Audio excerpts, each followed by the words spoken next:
On est dans la Torah Beth, troisième partie Bezrat Hashem du Likutei Moharan, troisième partie de la Torah Beth, pardon. Et on parle de la prière, de la tfila, mais pas de la tfila normale, d'une tfila qui est très spéciale. Rabbeinu, il a parlé de la tfila du Mashiach. Rabbeinu, il a dit que le Mashiach conquérera le monde en entier, pas par une seule balle de pistolet, mais par ses prières. Avec sa prière, le Mashiach, il va conquérir le monde, il va ramener le monde à la tchouva, à Hashem Yitbarach et au tzadikim. Ils vont tous nous faire tchouva que par la prière. C'est tout. Il n'y aura pas de paroles, de pourparlers, de politique ou de choses comme ça, etc. etc. Maintenant, ça ne sera pas une prière qui est normale, c'est une prière qui est très spéciale, que c'est que le Mashiach qui pourra avoir cette force de cette prière-là. C'est une prière qui est très spéciale, ce n'est pas une prière que nous on a l'habitude de prier.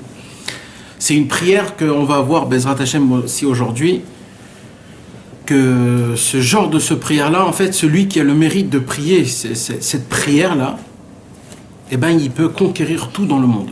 Tout ce qu'il veut, il peut tout avoir, il peut tout faire, tout. Maintenant, il nous dit Rabbi Nachman de Breslev, et en fait, on va voir à la fin avec ce qu'on va étudier, Bezrat Hashem, en fait, ce que Rabbeinu nous dévoile dans la Torah Beth, c'est un dévoilement comme il n'y en a pas eu deux au monde. C'est un vrai secret. En fait, Rabbeinu, il nous dévoile ici comment le Mashiach, il va tout emmener la Géoula. Et il nous le donne à nous, dans nos mains à nous. On va le voir dans le Tikkun HaZohar aujourd'hui, Bezrat Hashem. Donc, mais juste avant, donc, pour récapituler ce qu'on a étudié, donc maintenant, Rabbeinu, il nous ordonne de prier une prière comme le Mashiach. Il dit, puisque le Mashiach, son arme à lui, l'essentiel de son arme, c'est quoi? C'est que la prière. Alors si c'est ça, pourquoi nous aussi on ne prend pas cette arme pour nous? Si c'est une arme qui est double tranchante, qu'on peut tout faire avec, pourquoi on ne met pas toutes nos forces dans cette prière? Alors il nous demande, Rabbeinu, il dit, écoutez, il faut être comme le Mashiach, il faut prier pour tout. Pour tout, il faut prier pour tout. Maintenant, il dit, mais comment on peut arriver à ce niveau-là d'avoir une fila, d'avoir cette prière comme le Mashiach? Alors il dit, Rabbeinu, pour ça, hein, il faut avoir la Shmirat Habrit. C'est quoi la Shmirat Habrit? C'est de garder l'alliance de toute passion sexuelle.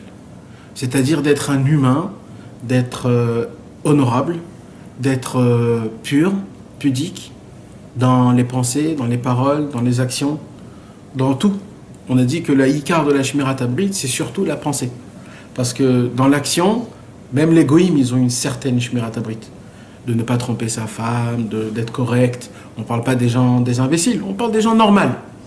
Maintenant, c'est quoi la Ichudiout? C'est quoi la spécialité? La spécialité du juif, c'est quoi? C'est que même dans sa pensée, il ne trompe pas sa femme. C'est-à-dire de ne pas avoir d'autres pensées ou d'être pur même dans la pensée. C'est ça la Shmirat Habrit.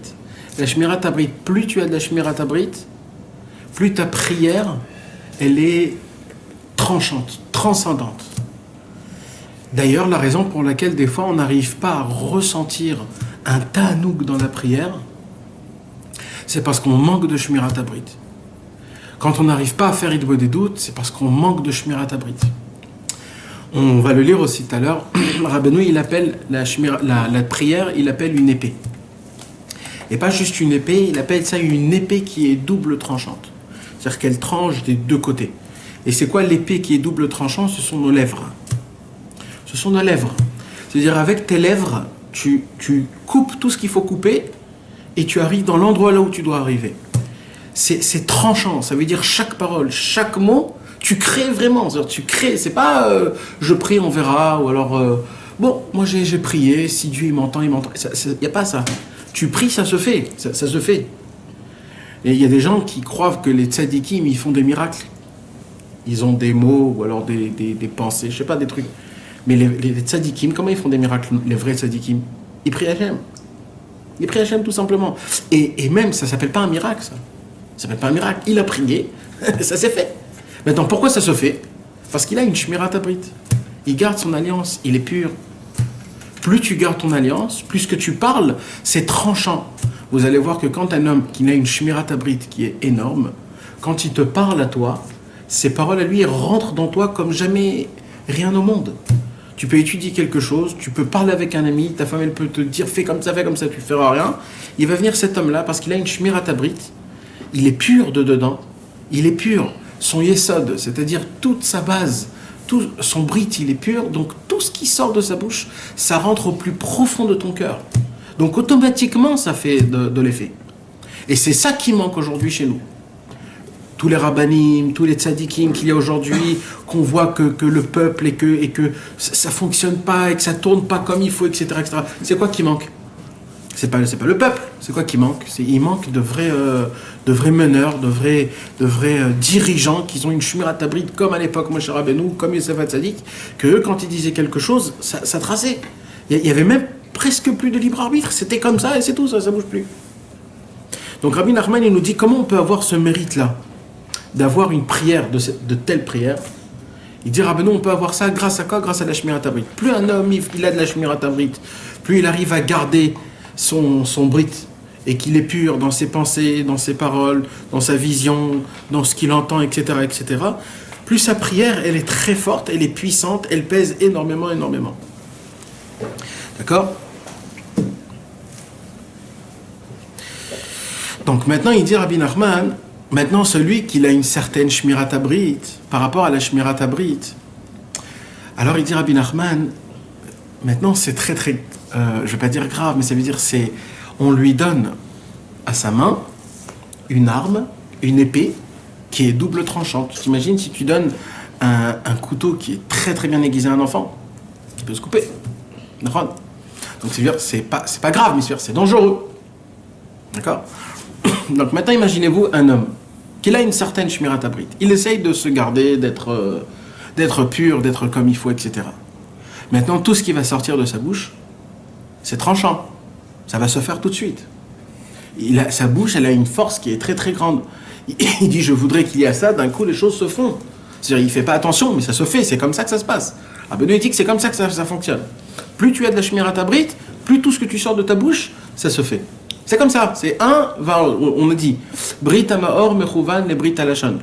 Il y a deux, dans le cours dernier, on a dit que s'il n'y aurait pas la faute de Adam Arishon qu'il a fauté, et bien normalement l'accouplement que les juifs ils s'accouplent se ferait que par la bouche, pas par en bas. En bas c'est animal. Donc il y a un lien entre la bouche et le membre sexuel. En fait c'est les mêmes choses. Un il est plus propre, un il est moins propre dans la spiritualité. Mais ça fait exactement la même chose. Comme par en bas on peut amener un enfant, par en haut on peut créer de la nature, on peut tout créer, on peut tout faire. Donc en fait c'est pour cela donc une des raisons pour laquelle quand on étudie, il faut étudier avec notre bouche à voix haute en sortant les mains de la bouche. Pareil, quand tu pries, ça ne suffit pas de prier en pensant ou alors en disant Hachem ici ce que j'ai dans ma tête. Non, il faut sortir les paroles de sa bouche. Parce que c'est ça le Inyan. Alors maintenant, il dit Rabbi Nachman, donc on arrivait dans le Siman Gimel, dans la Torah bête, et il dit comme ça Umi shezacha la cherevazé. Celui qui a été méritant d'avoir cette épée-là. C'est quoi l'épée? C'est cette force de prier. On a dit, c'est sur quoi la force de prier? De quoi on parle, Bichlal? Alors il faut que d'abord vous sachiez quelque chose. Vous savez que dans chaque chose dans le monde, il y a trois choses. Il y a pensée, parole et action. Normalement, c'est comme ça que ça doit se faire. Vous allez voir dans la Torah, on ne fait aucune mitzvah s'il n'y a pas avant pensée, parole et action. Toujours marshava, dibour ou maasé. Toujours c'est comme ça. Il faut d'abord penser à la chose, après il faut que tu parles la chose, et après il faut que tu fasses la chose. C'est pour ça qu'on dit par exemple l'Echem Yichud. L'Echem Yichud avant chaque mitzvah, on le fait pour devancer la parole. Et avant ça, il faut avoir une kavana. Je fais cette mitzvah comme c'est écrit dans la Torah, etc., etc. Donc il y a pensée, parole et action. Tout le travail du Yetzer Hara dans ce monde, mes amis, c'est d'oublier la parole, de passer de la pensée à l'action directement. Je vais vous donner un petit exemple. Imaginez-vous s'il y a un problème. votre femme vous appelle, salut, comment ça va? Écoute, est-ce que je peux envoyer ma fille là-bas? Alors toi tu penses, tu as tous tes calculs, et tu dis oui, vas-y, voilà. Là, qu'est-ce qui s'est passé? Tu es passé de Marshava au Maasé. Il n'y a pas eu de dibour. Il n'y a pas eu de parole. C'est quoi parole? Tu demandes conseil à ton ami, ou alors tu pries à Hachem, ou alors tu essayes de parler à toi-même, de te dire c'est quoi les pour et c'est quoi les contre. Est-ce que les pour ils sont vraiment pour? Est-ce que les contre ils sont vraiment contre? Comment ça fonctionne? Il faut faire une déballe même pour une toute petite chose. Parce que si on réagit pas comme ça, alors on est exactement comme des animaux. Les animaux, eux ils pensent pas, ils sont à l'action directe. Nous, ce qu'on pense, c'est est-ce que ça va faire du bien ou est-ce que ça va faire du bien? En fait, c'est que égoïste. Tout le travail d'un juif, c'est qu'il a toujours ces trois choses. Marshava, Dibour ou Maasé. Pensée, parole et action. Quand tu as les trois choses, c'est comme trois pieds, c'est comme le shin, il est bien. Et tout ce que tu feras, même si tu te trompes, tu n'auras pas de mal de ça. Ou alors tu vas apprendre de ça, ou alors ça ne te fera pas de dégâts, ou etc., des choses comme ça. Mais dans chaque chose, il faut qu'il y ait Marshava, Dibour ou Maasé. Et tout le problème du Yetzer Hara, c'est qu'il essaye de te faire passer de la Marshava au Maasé sans qu'il y ait du Dibour. C'est quoi le Dibour? C'est la prière. C'est-à-dire, chaque pensée que tu as, que tu dois faire quelque chose, chaque chose, quand on te parle, il ne faut pas être... Il n'y a rien qui te court derrière toi. Il n'y a rien. Ne crois pas que le monde, il est derrière toi. Tu as le temps de tout, c'est toi le roi. C'est toi le roi. C'est l'humain le roi de ce monde-ci. Akadosh Baruch Hu, il a créé ce monde parce que l'homme, c'est le roi, c'est l'homme qui doit se conduire comme il faut. Donc si c'est toi l'homme qu'il faut, demande-toi à Akadosh Baruch Hu. Chaque chose, la plus petite chose que je puisse faire. Le Baal Shem Tov, il est venu dans ce monde-ci, il a dit, le monde a été créé pour trois choses. Trois amours. Ahavat Hashem, Ahavat Israël et Ahavat Torah. L'amour de la Torah, l'amour du juif et l'amour de Dieu. Il dit le Baal Shem Tov, il faut que dans toutes tes actions, il y a un des trois points, que tu le fasses pour un des trois. Si ça touche pas un des trois, laisse tomber. Laisse tomber, ça sert à rien. Et il dit, il faut que tu essayes de trouver un des trois, l'Irvod Hashem, l'Irvod Torah ou l'Irvod Am Israël. Un des trois. Donc maintenant, qu'est-ce qui se passe? Dans chaque chose que je vais faire, j'inclus la marshava, Dibour ou Maasé, j'inclus la pensée, parole et action de comment je pourrais arriver à faire honneur à Kadosh Baruch Hu en mangeant le sushi, par exemple. Ou en faisant une belle bracha avant, une belle bracha après, que j'ai un peu plus de force pour que je puisse étudier, pour que j'ai un peu plus de simcha, etc., etc. Il faut toujours inclure, l'amour ou la Havat Torah, ou la Havat Israël, ou la Havat Hashem. Maintenant ça, tu peux pas sans que tu n'y penses pas. C'est un travail. Nous, on croit qu'on se laisse aller, on peut aller là où on va, on fait ce qu'on veut, et les choses, ils sont pas toujours tout importantes. C'est faux. Il faut être, on va le lire dans Rabbeinu, il faut être chauffet et tatsmo. Il faut être un juge de soi-même. Il faut juger chaque mouvement, le plus petit, que tu fais dans tous tes actes de toute ta vie. Il faut qu'il soit jugé. Est-ce que c'est bien? Est-ce que c'est pas bien? Est-ce que j'augmente l'honneur de Dieu? Est-ce que je n'augmente pas l'honneur de Dieu? Est-ce que grâce à ça, Kadosh Baruch Hu, il va être plus content ou moins content? Ou qu'un juif, il va être content? Il faut toujours essayer de voir les trois points. D'accord? Alors là, il dit Rabbi Nachman, il dit, puisqu'on a compris que quand un homme... Chez Jacob...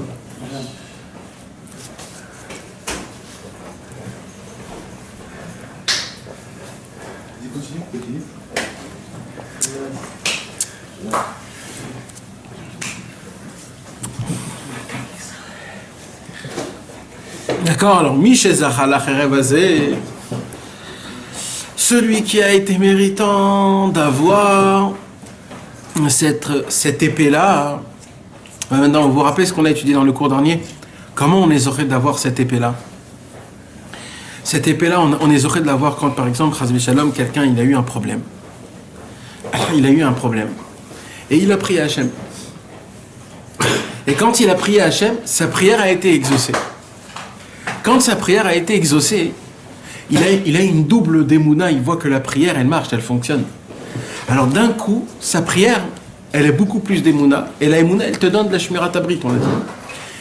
Donc, ça, Akadosh Baruch Hu, il fait pour augmenter que ta prière elle puisse être plus souvent, que ben, ta prière elle soit exaucée. Mais de base, c'est pas parce que Akadosh Baruch Hu il t'a écouté t'es exaucé, c'est pas pour ça.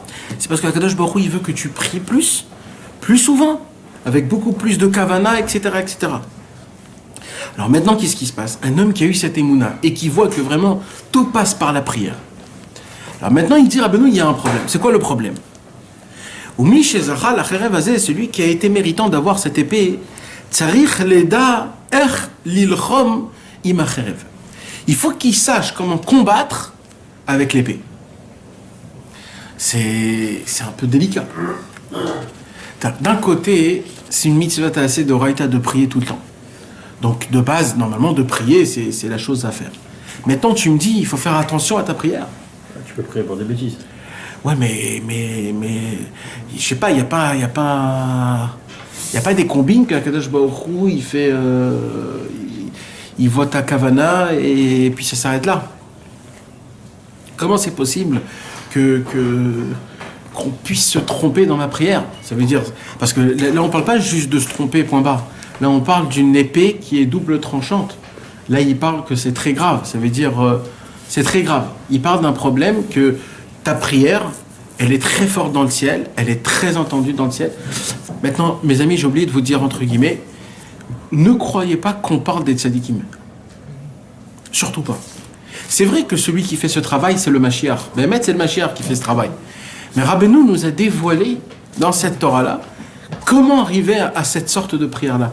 Donc, c'est pas des tzadikim. C'est nous tous. C'est nous tous qu'on a ce... Comment c'est possible que ici, il nous dit qu'il y a un problème même dans la prière? Amen. Alors, il dit Rabbeinu,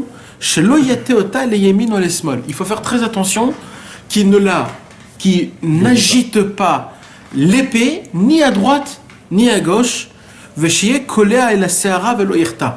faut qu'il comment ça s'appelle quand tu jettes une flèche pour le mettre dans le mille? Viser. Il faut le viser pour le mettre dans le mille. Il ne faut pas le mettre ni à droite ni à gauche. Parce que la droite c'est pas bien, ni la gauche c'est bien. Ce qu'il faut c'est dans le mille. Il faut dans le mille. C'est-à-dire il faut que ta prière à toi, elle touche le mille et qu'elle soit ni à droite ni à gauche. Comme ça c'est écrit. D'accord? Maintenant, c'est quoi ce langage-là? C'est quoi ce langage? D'où il vient ce langage? On n'a jamais vu autre part, dans tous les livres, un langage pareil pour la prière. C'est surtout que le moment qu'on vise, c'est avec une flèche. Ouais. C'est pas avec une épée. Ouais, Nahon, aussi, c'est un problème alors. Mais par contre, on a dit dans la Torah Aleph, Becharbi ou Bekashti, avec l'épée et avec l'arc. C'est-à-dire que la Torah, la Tfila, pardon, elle a deux forces, la Tfila. La Tfila, elle a la demande, il y a la demande et il y a le louange. D'accord? Il y a la demande et la louange. La demande, c'est l'arc, les louanges, c'est l'épée. Alors écoutez bien, alors... Oh, Hazak. Alors... J'en ai un petit travers. Je fais la fatsa. Alors, tous les méfarchim du Likutei Moharan, ils se cassent la tête pour essayer d'expliquer qu'est-ce qu'il y a écrit ici. Tous les méfarchim,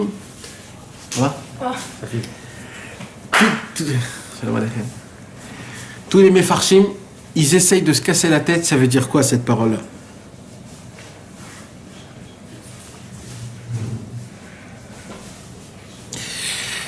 En fait, d'où ça vient? Ça vient des Shoftim. Il y a écrit quand la Torah, dans la Bible, elle veut nous faire montrer c'était quoi la force de la tribu de Binyamin. Alors ils disent que la tribu de Binyamin, ils avaient une force quand ils maniaient l'épée, qu'ils n'avaient pas besoin de manier à droite à gauche.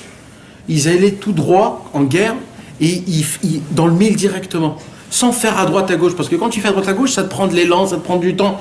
Eux, ils savaient exactement où frapper, et tout de suite, ils frappaient. C'est-à-dire, c'était du direct chez les Binyamin. Et Rabbeinu, il a pris la même parole de ce qui est écrit là-bas dans Shoftim, et il l'a mis ici. Alors, il y a ce qu'on appelle J'ai essayé de chercher beaucoup. Ça veut dire quoi de ne pas manier ni à droite ni à gauche? Et j'ai trouvé plusieurs choses. Une des choses que j'ai trouvées, et que de là ça m'a emmené à un autre truc, c'est qu'on dit tous les Shabbats soirs, on chante dans Azamer Mishvachin, on dit Yemina ou Smola ou Venayu Kala.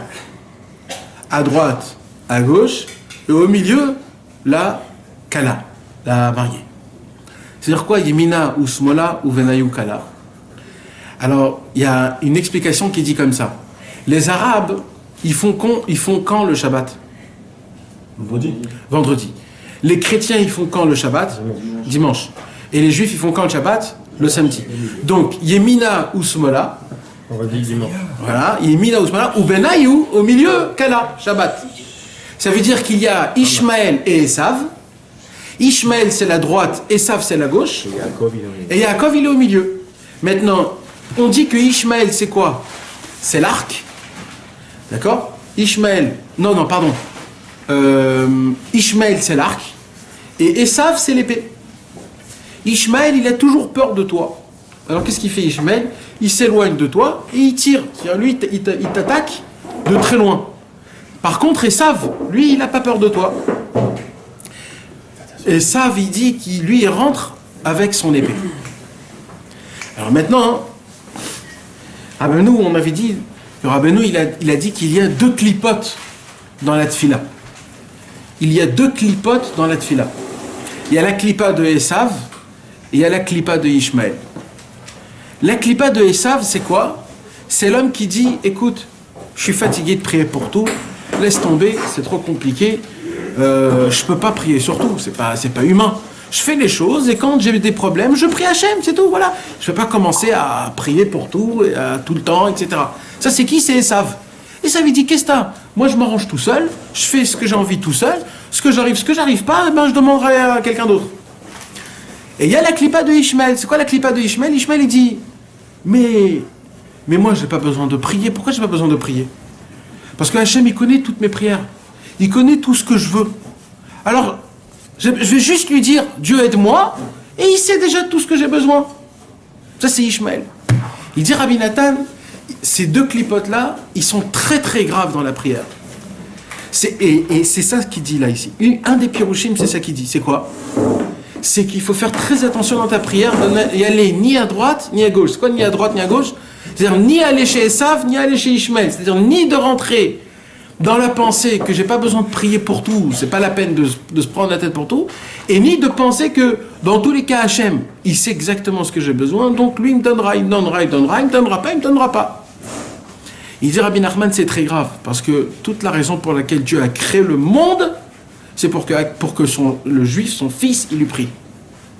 C'est la seule raison. C'est la seule raison. Akadosh Baruch Hu, son kiff à lui, c'est qu'on lui demande tout.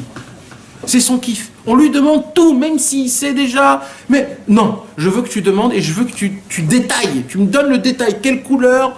Comment? On avait vu même changer son ratson. Exactement. Ça, c'est Birklal. Ça, c'est encore plus haut. S'il arrive à changer le ratson, c'est encore plus haut. Donc, c'est ça qui dit Rabbeinu ici, de ne pas la bouger ni à droite et ni à gauche.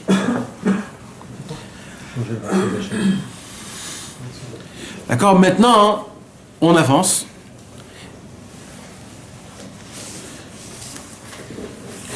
Et juste avant, hein, je voudrais, mes amis, que vous soyez avec moi, s'il vous plaît.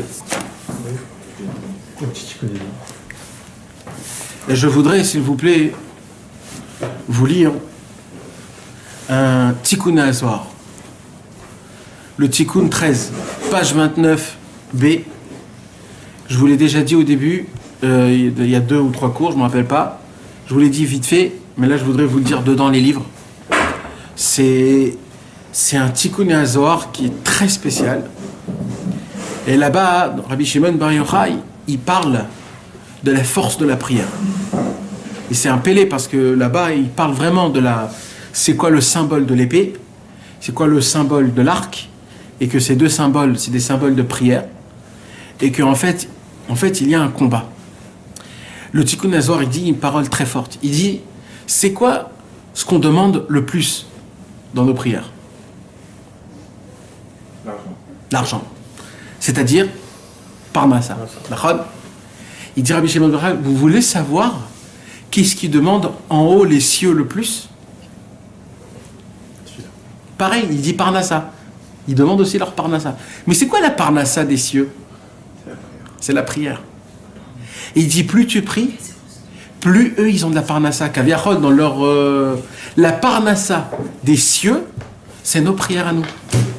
Quand en haut il n'y a pas de Parnassa, c'est parce qu'il y a un manque de prière, donc automatiquement il y a un manque de Parnassa, c'est une roue.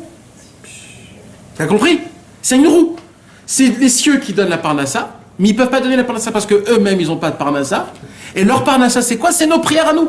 Chaque mot qu'on sort de notre bouche, on donne de l'abondance dans les cieux. Que cette abondance, elle monte en haut, elle se transforme en Parnassa pour nous après. C'est aussi même des terribles par rapport à la pluie. Aussi. Où ça se fait? Et plus que ça, j'ai lu aujourd'hui un grand chidouche. Vous savez ce qui est écrit dans la Gemara? Regardez, là, on va apprendre ce soir une marloquette entre la Gemara et le Zohar. Entre le Pshat et le Sod. Il n'y a pas souvent ça, mais quand il y a un truc comme ça, c'est vraiment à étudier.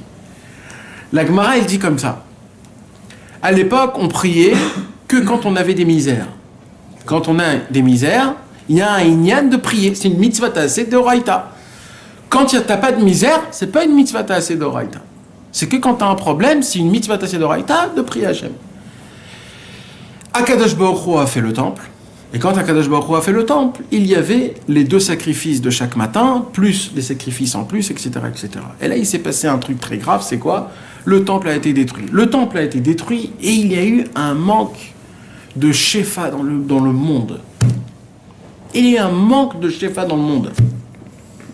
Alors les Chachamim, ils ont dit, pour que la volonté d'Akadosh Baruch Hu, elle soit comme c'était à l'époque, on va remplacer les corbanotes par des prières.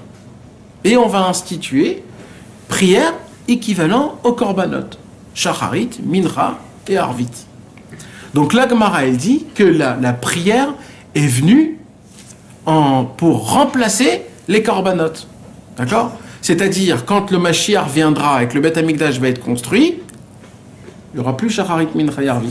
Il y aura juste une mitzvah ta'aseh de prier, chacun y prie sa prière une fois par jour. Le Zohar, il vient et il dit à l'envers. Le Zohar, il dit non. Pourquoi de base on a fait les corbanotes? Parce qu'Akadosh Baruch Hu, il savait que le temple allait être détruit et qu'il allait être remplacé par des prières. Pour cela, on a fait des corbanotes. Mais en fait, les corbanotes, en fait, c'est que momentané pour les prières. Mais la prière, c'est ça de base. En fait, c'est la prière et elle est plus forte que le korban. Et il dit, quand Mashiach viendra, il y aura Shacharit, Mincha et Arvit. Et il y aura les corbanotes. Ça veut dire, tu t'imagines, ça veut dire de base, toute la raison pour laquelle on fait des corbanotes, c'est pour les prières. C'est pas parce que c'est venu pour remplacer. C'est de base, ça a été fait pour ça. Combien il y aura de prières après que le temple il sera détruit? 3? Alors on va faire 3 corbanotes. C'est ça la racine. Donc en fait, il y a une marloquette entre le pshat et le sod. C'est quoi qui vient à la place de quoi? Est-ce que c'est les corbanotes qui viennent à la place de la prière ou est-ce que c'est la prière qui vient à la place des corbanotes? C'est pédé, ça. Maintenant, pourquoi il y a une marloquette? Comment c'est possible? D'après Rabbeinu, on peut comprendre la marloquette. Rabbeinu, il explique cette marloquette par rapport à cette Torah. C'est quoi? Il y a la prière qui est simple. Pas la prière Prinat Mashiach. Il y a la prière simple. Tu pries. Alors, bébé, une prière comme ça, c'est comme elle dit la Gemara. Il n'y a pas de korbanot, alors tu fais une prière. Mais le Zohar, il dévoile une prière du niveau de Mashiach. C'est quoi la prière du niveau du Mashiach? La prière du niveau du Mashiach, c'est que de base, même le korban en lui-même, il est venu pour la prière. Ça veut dire c'est la prière qui tient le korban. Ça, c'est la prière du Mashiach. C'est la prière avec la Shmirat Abrit. C'est l'épée qui est double tranchant. C'est la prière d'Akadosh Baruch Hu que quand une personne elle prie, quelle prière? C'est la question à poser. Pourquoi vous ne l'avez pas posée? Je ne sais pas. L'Avdavka. Ça peut être aussi Shacharit Mincha Arvit, mais c'est surtout quelle prière? Même dans une bonne doute, c'est ça que je voulais vous en parler. Moi, j'ai mon explication à moi personnelle. Et je dis après dedans, C'est pas comme avec Benoît Ben Koné. Ken. Après, tu dis, non? Non, Comment non? non, Dans les cotements à tu dis, c'est la prière, non? non. Il ne dit pas. Non, Dafka ici, il parle des prières de matinale, après-midi. Oui, tu parles que des trois prières. Non, il parle de la prière en général, mais il fait allusion à... Il fait pas allusion en fait, il fait pas allusion à rien. C'est écrit après. Non, Dans le Kitso, oui. non, voilà, ici il y a allusion à Shacharit Mincha Arvit, il y a aussi allusion à Idbo des doutes un tout petit peu. Mais dans le Kitso, les et comme il te dit,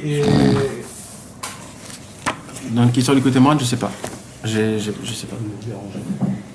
tu l'as le Alors, mes amis, alors ce soir, on va prier. C'est quoi la prière qu'il faut prier? Alors, sachez une chose. Donc, dans le Tikkun Zohar, le Tikkun Yud Gimel, Rabbeinu, il parle de comment 10 sortes de mélodies équivalentes à la tfila. Et là, il y a un chidouche. Pourquoi il y a un chidouche? Parce que les 10 nigunim, il y a 10 nigunim, Asara Mine Negina. Et les Asara Mine Negina, ils sont équivalents à la prière. Et Rabbi Shimon Bar Yochai commence à expliquer comment dans la prière, il y a 10 sortes de louanges. Ashrei, Bracha, Maskil, Shir, Nitzwar, Nigun, Tfila, Oda, Mizmor, Alléluia. Et après qu'il termine les Asara Mine Negina, les 10 sortes de mélodies qu'il y a dans la prière, et il dit maintenant je vais vous raconter comment ça se passe la prière. Et là écoutez bien ce qui se passe. D'accord? Je vais vous lire dans le Zohar HaKadosh. Alors c'est écrit comme ça. Patar Rabbi Shimon V'amar. Rabbi Shimon a ouvert sa bouche et a dit Ilaïn itatkenu vizdarzu bemane krava.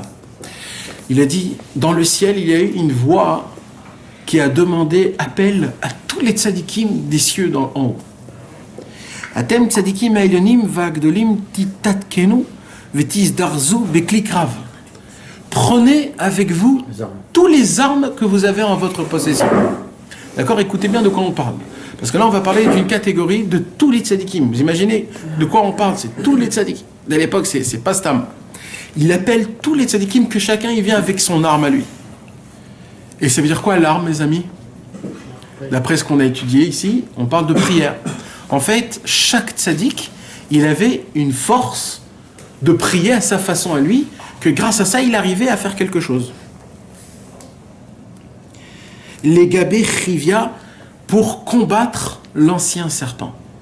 Le serpent Akadmoni, c'est-à-dire le Serpent initial. On parle du Satan, le premier qui a fait faire fauter Adam et Ève. Et qu'en fait, c'est le même qui nous fait refauter encore et encore dans chaque faute. Dans chaque faute, c'est toujours le même serpent qui vient et qui te dit vas-y, essaye de faire comme ça, essaye de faire comme ça, etc. etc.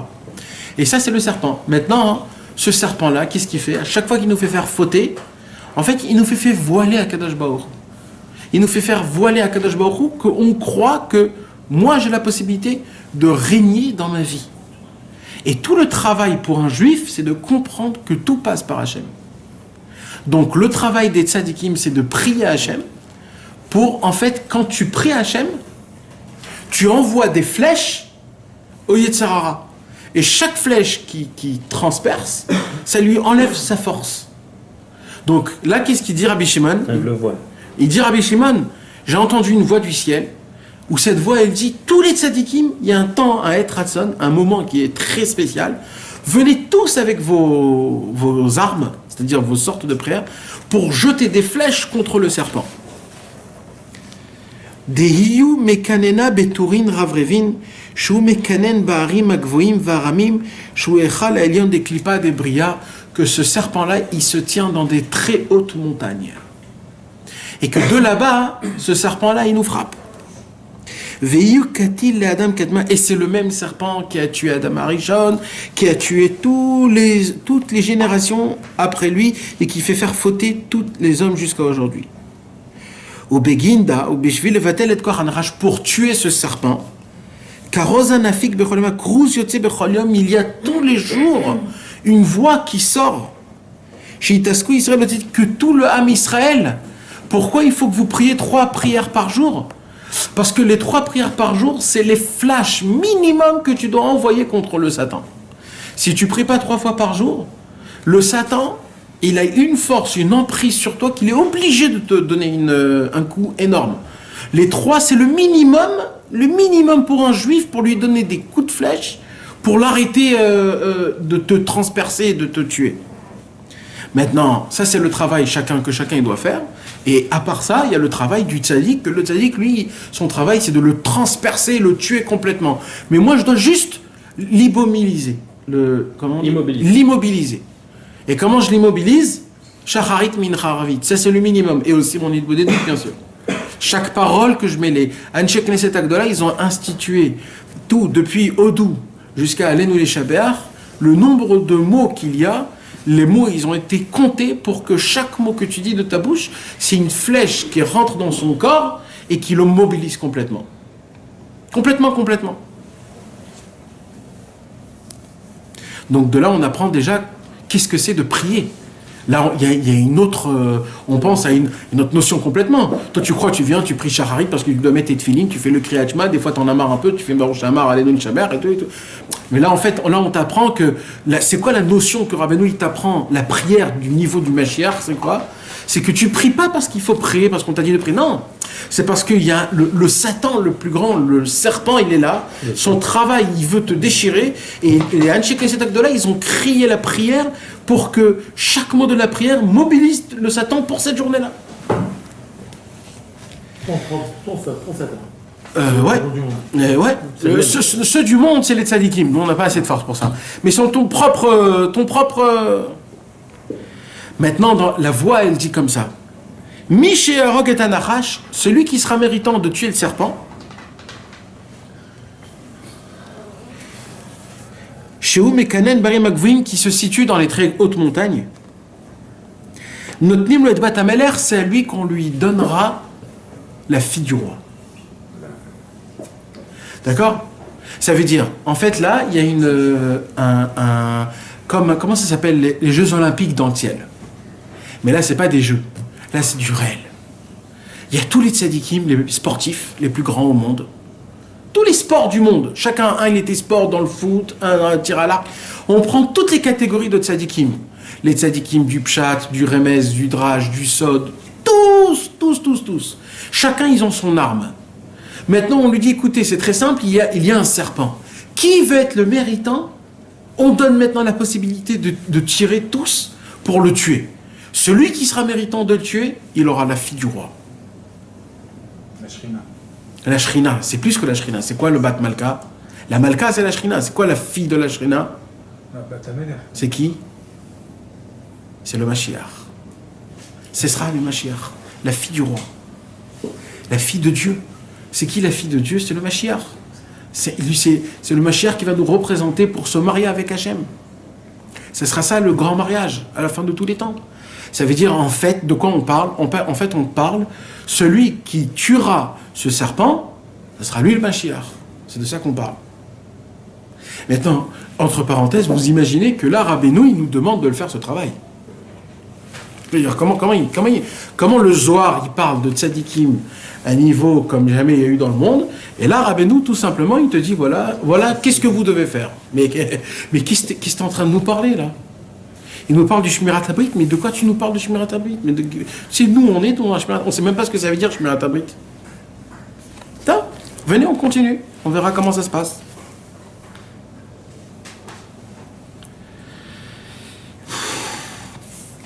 Et il s'avère que, tous les tzadikim ont essayé d'envoyer des lances très grandes. Rien. Ça n'a pas marché. Ça a marché momentanément. Mais après, ça l'a planté, il s'est remis de ses... Vous imaginez, mes amis, de quoi on parle? C'est pas moi qui le dis, hein, c'est Rabbi Shimon Bar Yochai. Ça veut dire que tous les tzadikim ont essayé de faire le travail qu'on est venu dans ce monde-ci pour ça. Et ils n'ont pas réussi. Et nous, on doit le faire. Attends, laisse tomber ça. Mais tu t'imagines ça? que tous les tzadikim, ils n'ont pas réussi? Mais Rabbi Nathan, il nous dit que nous, on va faire. Ouais. Mais pas Rabben. Ouais, mais c'est la même chose. Oui. Ouais, bon, il y a une différence. On a expliqué la différence. On a expliqué la différence. Chaque semaine, on explique. La date, il faut l'expliquer. Pourquoi on explique? Pourquoi? Bien sûr qu'il faut expliquer. Parce que Rabbi Moussa, il te dit, Machar Sitkenu, c'est le Kelizain, le Zeno, et l'autre, c'est écrit Kelizain. Pas Zeno. Aussi, il y a deux options. Il y a Zeno, les Zain. Klezeino et Klezain. Ken.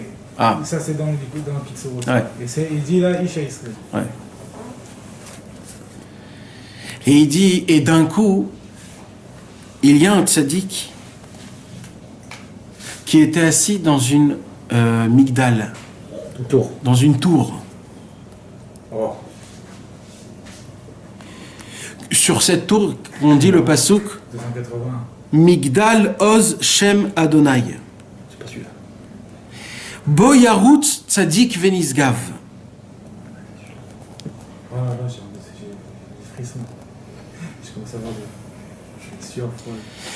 Et ce tzaddik-là, il a envoyé des flèches. Et ce tzaddik-là, c'est un tzaddik qui est très spécial, ce tzaddik-là. Parce que ce tzaddik, il est jeune. Comme ça, il y a écrit, il est jeune. Et il a envoyé des flèches. Et comme lui, il est jeune, il est plus dans le combat que les autres. Les autres, ils sont vieux. Un homme qui est âgé, il ne peut pas trop combattre. Un homme qui est jeune, il peut combattre.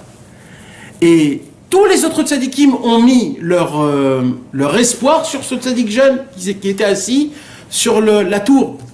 Comme la tour, elle est haute, et que le Satan, il se tient dans des montagnes qui sont élevées, donc ils ont tous mis leur espoir sur ce tzaddik qui est jeune. Et ce tzaddik, il est venu, il a combattu, et le serpent a tenu même sur ce tzaddik-là. Et là, tous les tzadikim, ils ont baissé les bras. Et ils ont tous baissé les bras, et là, ils ont dit, c'est foutu. Maintenant, il n'y a que la pitié de Dieu quand Mashiach viendra. C'est pas comme nous on croyait.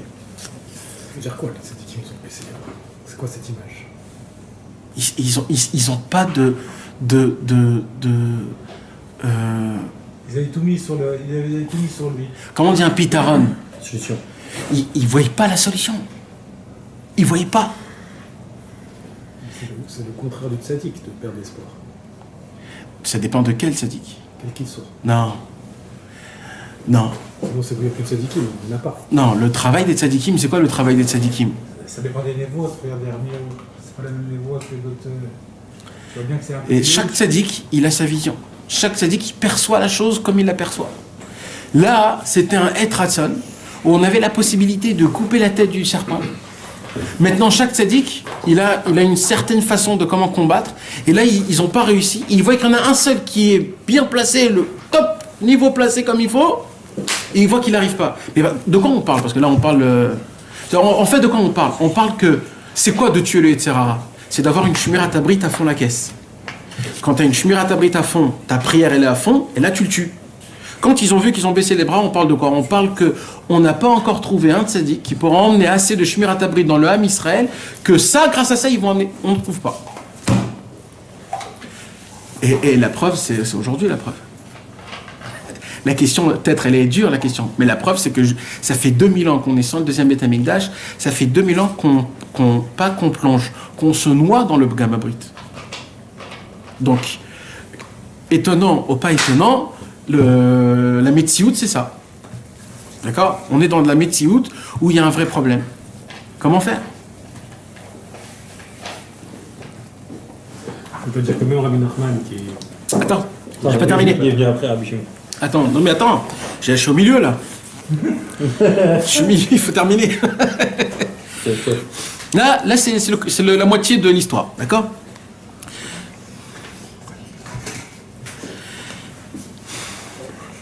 En plein milieu que Rabbi Shimon, parce que là on a dit que c'était Rabbi Shimon qui était en train de dire ça à ses élèves. En plein milieu que Rabbi Shimon il dit tout ça là à ses élèves, ou Ben Kar chez Rabbi Shimon d'Arash Sod Aniskar, en plein milieu qui dit ce secret-là, et voici qui est venu l'ancien des anciens. D'un coup, du ciel est descendu un homme. C'est le sabbat des Sabines. Comme ça, plusieurs fois il descendait. L'ancien des anciens. C'était un...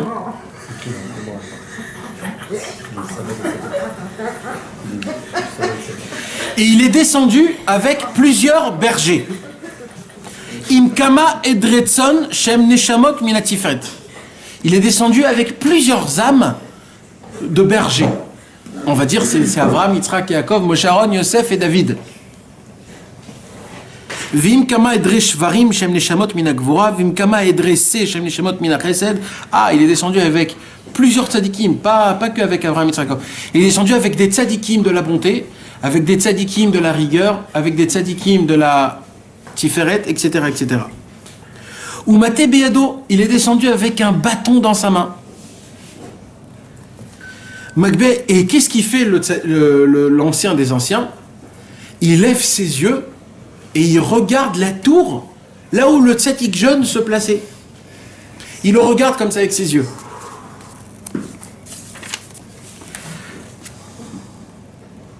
Vechama ורואה שאדם צעיר אחד שלא זכה עדיין אלא לנפש מלכות דאצילות שהיה יושב על המגדל דהיינו שלטה נשמתו. Voilà, et il a vu comment, c'est-à-dire c'est comme si il s'est refait le film en rétro en arrière, et il voit comment le tzaddik jeune, il essaye d'envoyer toutes ses flèches pour planter le Satan, mais il n'arrive pas, à la fin il n'arrive pas. Alors qu'est-ce qu'il fait cet ancien des anciens? Il a une arc, il prend son arc, et il dit c'est quoi son arc? Il dit le soir, c'est sa bouche, c'est en forme d'arc, et la flèche c'est la langue. Vekeshet ialashon shalapé. Et que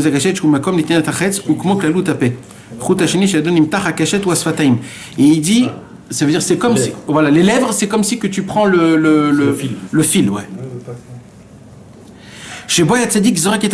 Et ce tzaddik là, l'ancien des anciens, commence à jeter des flèches, c'est-à-dire des mots. Il commence à dire des mots dans sa prière, qui sortent de sa bouche, de sa langue. שהחיצים הם הדיבורים של התפילה שזורקים על הנחש. והנחש לא היה מחשיב אותם. Et au début, le Satan, non, il les a reçus sur lui. Mais ça lui faisait rien. Il pouvait encore bouger, comme si que c'était rien. Tu sais, comme si que tu plantes un couteau dans un éléphant, mais il sent rien, le mec. Mais ce qu'il ne savait pas, c'est qu'en fait, la flèche, elle lui a touché dans un artère vital, que pour l'instant il ne sent pas, mais petit à petit sa vitalité elle descend.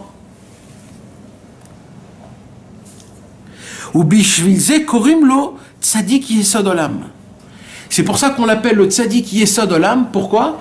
Parce que le yesod c'est la bouche, c'est grâce au yesod qui va créer le monde, grâce à sa bouche qui va créer le monde.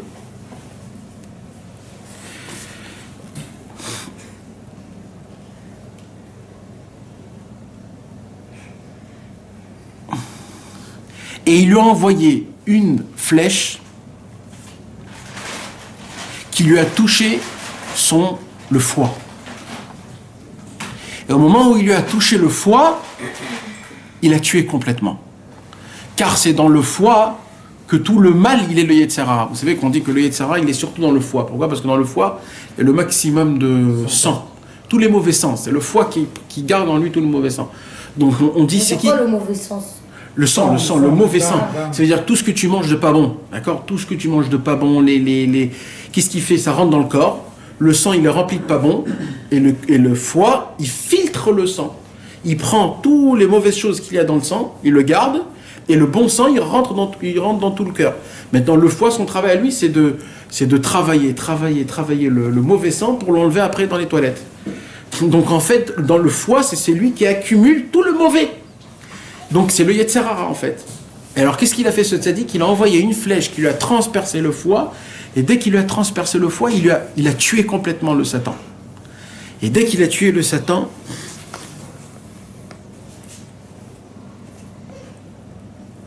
la fille du roi est descendue pour le prendre et le mariage s'est fait. On parle de la même que tout à l'heure, la fille du roi. La fille du roi, le Mashiach. Donc ça veut dire que c'est pas le Mashiach qui a tué le Satan. C'est pas le Mashiach qui tue. C'est pas le Mashiach. Alors c'est qui la fille du roi? La fille du roi, c'est le Mashiach. On a dit, d'accord? Donc, au tout début, on a dit que c'est qui va tuer le Satan? Ça sera que le Mashiach qui pourra le tuer. Ouais. Et là, à la fin du compte, C'est pas lui. on dit que c'est là, le Mashiach vient, il se marie avec lui. Alors, je comprends pas. Tout à l'heure, tu m'as dit que ça sera que le Mashiach qui pourra tuer. Là, il y a un autre qui tue et c'est le Mashiach qui se marie avec lui. Alors, comment ça fonctionne? Et c'est ça la réponse. C'est la réponse la plus belle. Quand Rabbeinu, il nous dit ici que ça sera le Mashiach qui va faire ce travail, c'est par la force du Mashiach qu'on va faire le travail. Mais c'est qui va faire le travail? C'est nous. C'est nous. En fait, c'est qui cet homme-là, qui va tuer, qui va dire des paroles? C'est nous tous. Et ça sera qui le Mashiach qui va se marier, qui va venir? Le Mashiach, il va se marier avec nous tous. Par la force du Mashiach, le tzaddik Rabbi Nachman, qui nous a appris cette Torah, qui nous apprend que comment on peut prier cette sorte de prière, qu'on peut lui donner des flèches et le tuer en ayant une shmirat abrit. Parce que quand tu as la shmirat abrit, ta bouche, ça devient une épée. Et c'est pour ça qu'il dit qu'il faut faire très attention de ne pas là, ni à droite, ni à gauche. C'est quoi ni à droite, ni à gauche? De ne pas être fainéant dans les prières. Et deuxièmement, d'être un têtu dans les prières. En disant exactement ce que tu veux sur chaque chose. Un noutnik, comment dire un noutnik? Un têtu, une tête brûlée. C'est-à-dire de venir et de dire Hachem, je veux ça, je veux ça, je veux ça, je t'en supplie, aide-moi, aide-moi, aide-moi, aide-moi. Donc de là, on apprend, mes amis, combien c'est énorme la prière quand on fait. Alors c'est pour cela, comment on peut tarles aujourd'hui maintenant? Comment c'est possible de prier une prière comme ça par rapport à notre niveau? Ce soir de prier une prière comme ça, ou demain de prier une prière comme ça. Tout le secret, c'est avant chaque prière de s'attacher au tzaddik. Quand tu dis Arini, Mekacher et Tatsmi, tu t'attaches au tzaddik et de l'âme que lui prie cette prière-là, ta prière devient sa prière. Toi, ta prière que tu pries, c'est lui-même qui te l'a pris. Qu'est-ce qu'il a dit, Rabbeinu? Rabbeinu, il a dit, amenez-moi des pierres et du ciment, et moi je vais construire des palais. C'est quoi des pierres et du ciment? Vous donnez-moi votre prière, là, que vous comprenez rien, que vous bégayez, donnez-la moi. Moi, dans le ciel, je vais la prendre, je vais la bricoler, je vais la faire en truc, et je vais la faire monter à Kadosh Baruch. Ça veut dire, en fait, aujourd'hui, c'est qui lance les pierres? C'est qui lance les flèches? C'est nous qui laissons les flèches. Mais c'est qui les vise? C'est ça, chez le Yarte Ota Yemin ou les Smol, la Yarte la Matara. C'est-à-dire, toi, ton travail, c'est de jeter des flèches. Maintenant, le tzaddik, son travail à lui, c'est de les viser. De t'aider. De m'aider à les mettre dans le mille. Dans le mille, mamache. Pas que ça aille à droite ou à gauche. C'est ça tout mon travail. Maintenant, ça dépend par rapport à la Shmirat Abrit.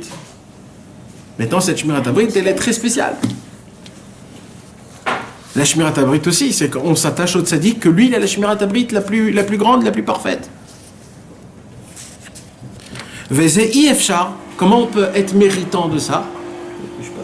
Et là, l'idée Bechinat Mishpat. Que par le Mishpat. C'est quoi le Mishpat? Non, après. la justice. Ça veut dire quoi la justice? C'est-à-dire Rendre le bien, celui qui a fait rendre le mal, le mal, et le bien qui a fait le bien. Qui Mishpat. Ça à quoi rendre le mal? Ça à quoi rendre le mal? Non, il y a le plus, il y a le moins. Le mishpat, c'est toujours le deux juste. Mishpat, au modèle, un Mishpat, c'est le pied du milieu. Le pilier. C'est-à-dire, il y a la bonté. Tu donnes trop, c'est pas bien. Il faut savoir donner. Il y a la rigueur, tu donnes pas du tout, ça aussi, c'est pas bien. Il faut savoir, des fois, un peu donner aussi. Donc, ni là, c'est bien. Donc, il y a un juste milieu. Le juste milieu, c'est le Mishpat. C'est-à-dire de savoir quand donner et quand pas donner. Quand donner à celui qui n'en a pas. Quand donner, quand pas donner. D'accord? Ou alors sa conduite. Quand un homme il est trop gentil ou quand un homme il est trop nerveux. Il faut savoir être au juste milieu. Le juste milieu, c'est le mishpat. D'accord? Avraham Avinu, il était trop d'honneur. Yitzhak, il était trop rigueur. Maintenant, eux, c'était le bien pour eux. D'accord? Mais on parle maintenant de nous. Pour nous, on ne peut pas ni être Avraham, ni être Yitzhak. Donc, Akadosh Baruch Hu, il nous a dit Yaakov. C'est pour ça qu'on s'appelle les Béné Israël. On n'est pas les Béné Avraham, on n'est pas les Béné Yitzhak, on est les Béné Israël. On est les enfants de Yaakov. Yaakov, c'est Israël. Aïnou shekolein klezeno el hamakom atzarich. Ve'eno mate leyamin ve'lo lismol el ala emtsa ve'ze bechinat yichalkel dvarav b'mishpat. C'est-à-dire que quand un homme il prie, il faut savoir comment prier, quoi prier, comment demander. Des fois, tu demandes des choses qu'il ne faut pas demander. Des fois, tu demandes à réaliser un problème à Akadosh Baruch Hu quand il ne faut pas le réaliser de cette façon-là. Alors, c'est bien que ce problème y soit. C'est un problème, on ne sait pas quoi dire, comment prier. C'est un vrai problème. Yechalkel dvarav b'mishpat, c'est-à-dire il faut que dans ces devarav, dans ces diburim, dans ces paroles, il fasse le mishpat. Et c'est là où je reviens à ce que j'ai dit tout à l'heure. Comment c'est possible? Parce que ça, c'est impossible, mes amis. Déjà, c'est dur de prier. Déjà, c'est dur de prier. Et toi, tu me dis qu'il faut que je prie maintenant dans chaque chose et que tu me dis que quand je prie, il faut faire attention à mes paroles. Mais attends, qu'est-ce que tu me demandes là? Dans Bilam, tu n'as pas dit ça. Quoi? Bilam, tu as dit que tu pries de toute manière. Les paroles se font tout seuls. Ouais, mais ça, c'est pas pour un... Ça, c'est pas pour un... Ça, on parle pas de la Shmira Tapet, on parle pas de la prière du niveau de Mashiach. Ça, c'est de la prière de tous les juifs. Ça, ce niveau de prière, c'est pas un niveau de normal. Dans Bilam, c'est Hachem lui-même. Et de toute manière, quand Bilam, quand il a prié, alors Hachem il a changé les prières, parce que de toute façon, le doute, ça vient d'Hachem, les paroles. Alors on n'arrivera bien à parler que quand on aura Shmira Tapet. Shmira Tapet, c'est le bien visé, d'accord? Ouais. Donc la prière va venir bien que quand on va avoir la Shmira Tapet. La Shmira Tapet. Comme ça, il est dedans, non? Non? Dis oui ou non? Je te l'ai dit. Au Bishvilze Kibel Yosef et Abechora, c'est pour cela que Yosef il a reçu de Yaakov le droit d'aînesse. Ça veut dire Yaakov, il avait un problème de mishpat. Il a dit à qui je dois. Il avait un problème de jugement. À qui je donne? À Réhouven ou à Yosef? Réhouven, c'est mon premier-né de Léa. Et Yosef, c'est mon premier-né de Rachel. Qu'est-ce que je dois faire? À qui je dois donner mon droit d'aînesse? Sauf il a donné à Yosef. Et c'était un mérite qu'il a donné à Yosef. C'était le bon mishpat. Il a fait le bien. Pourquoi? Parce qu'il savait que Yosef, Mamash, c'était la succession de Yaakov, Mamash. Parce qu'il lui a tout donné.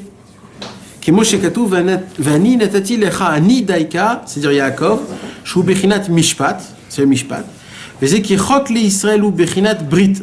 Kemo shekatuv chok bishero sam, mishpat leloy Yaakov.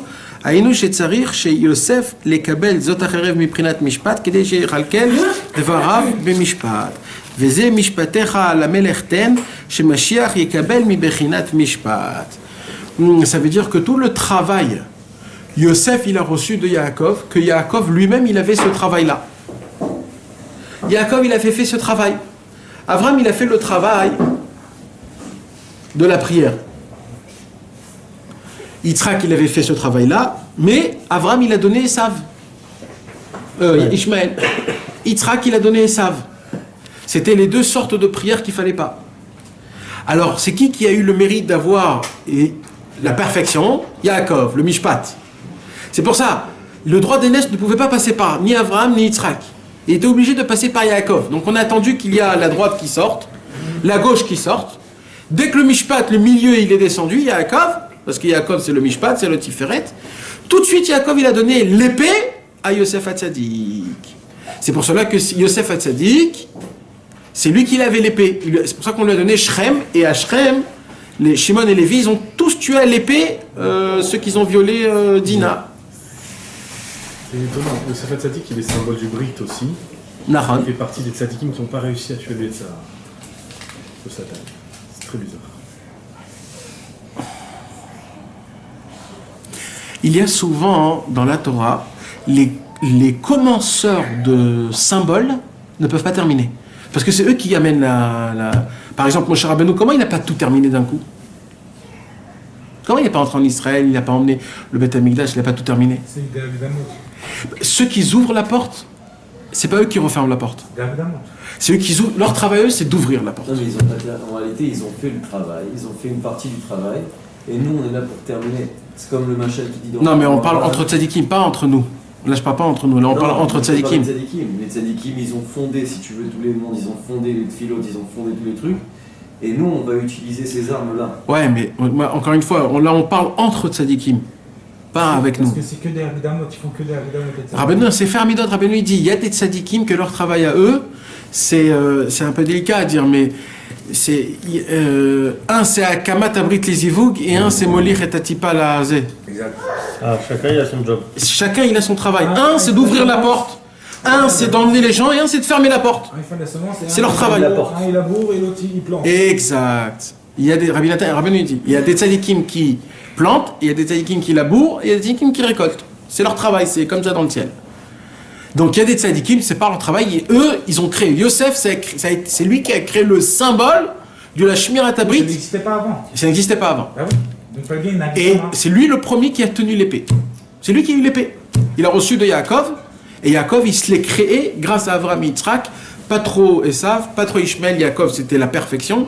Et quand Yaakov, il a donné la Bechora, c'est quoi la Bechora? Tu reçois double, on a dit c'est quoi double? C'est la prière qui est faite en double, la demande et les louanges, c'est les doubles tranchants des deux lèvres. Et Yaakov, il donne à Yosef, c'est pour ça que Yosef, c'est la langue c'est le Yesod, la langue. Et le Yosef Hatzadik, c'est le Yesod, il a été tenté par ça, il a prié Hachem par ça. Donc tout son travail, c'était ça. C'est pour cela que Yosef, c'est Dafka lui qui avait le Mishpat. Et c'est Dafka lui qui pouvait recevoir et personne d'autre. Rouven ne pouvait pas recevoir parce que Rouven, il n'avait pas ce travail-là.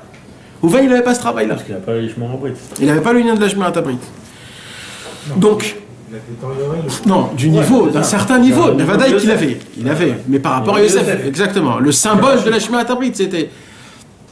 Donc, pour résumer le Inyan, d'accord? Au tout début, on a appris qu'il y a ce qu'on appelle une prière qui est très spéciale, que le Mashiach conquérera le monde par cette prière-là. Maintenant, Rabbeinu ne donne pas assez d'explications. C'est quoi cette prière-là? Après, Rabbeinu, il arrive dans le deuxième, il dit, écoutez les gars, cette prière-là, on peut l'atteindre que par la Shmirat Habrit. Et là, Rabbeinu, il nous apprend que comment, c'est très très grave, parce qu'il faut savoir la manier, l'épée. Comment on peut la manier quand on a le Mishpat? C'est quoi le Mishpat, après tout ce qu'on a étudié aujourd'hui? C'est juste au milieu de la prière. Ça veut dire quoi? Garder son brite. Non, on a dit, garder son brite, c'est la prière en elle-même. Après c'est prier, après le tzaddik lui dirige. Oui, là c'est trop facile ce que tu dis. Parce que là, Rabbeinu, il te dit, il faut, pour savoir ne pas mettre ta prière ni à droite ni à gauche, mais dans le mille, il faut le mishpat. Parce que c'est quoi le mishpat? Le mishpat, c'est un problème. Tu as ça et ça. Tu dois juger entre ça et ça. D'accord? Entre noir et blanc. Donc tu dois juger ni à droite ni à gauche. Tu dois essayer de trouver le juste milieu. C'est ça le jugement. Quand tu as ça, tu sais aussi dans ta prière comment parler. La question encore, c'est ça veut dire quoi?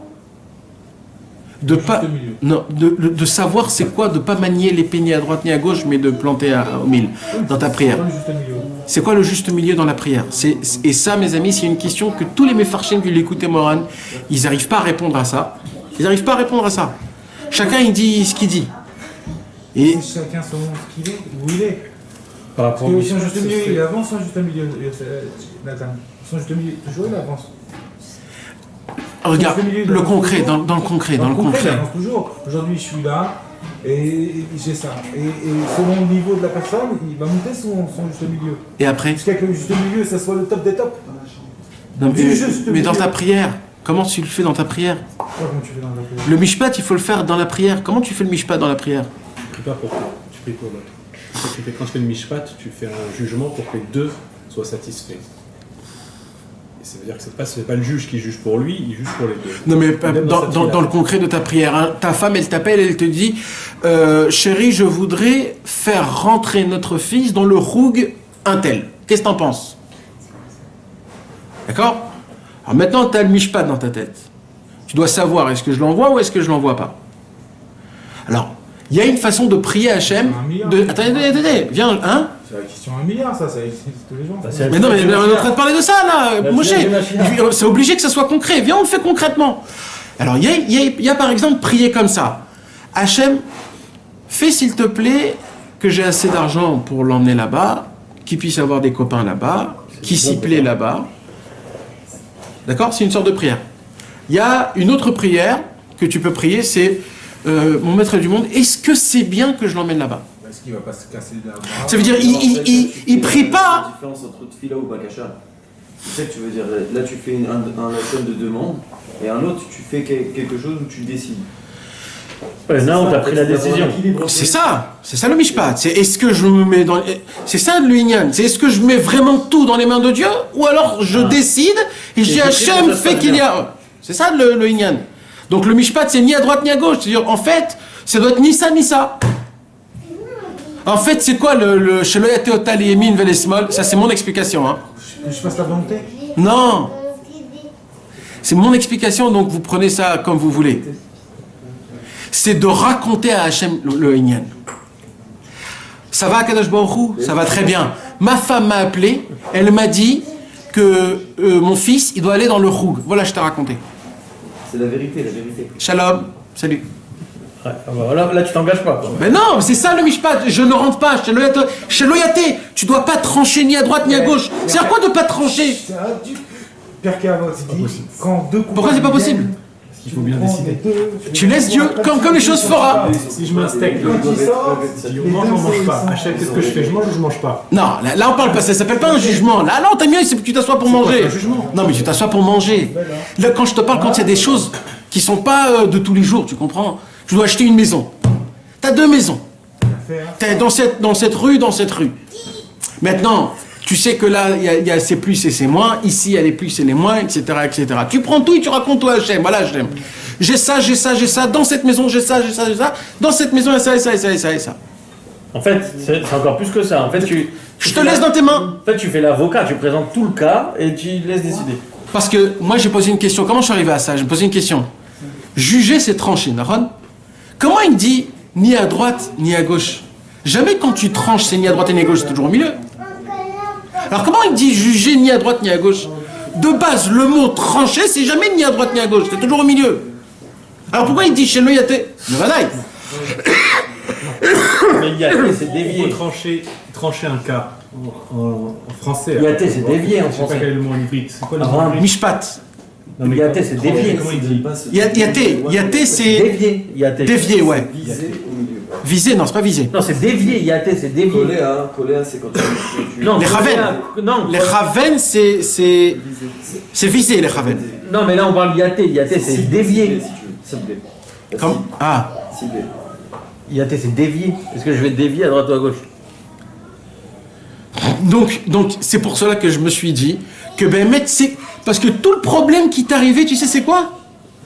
C'est que tu crois que c'est toi qui juges tout, Non, tu décides. qui décide, c'est toi le patron. Regarde, je te dis- En fait, tout ce qui t'est arrivé, c'est parce que Hachem il veut dire c'est moi le patron.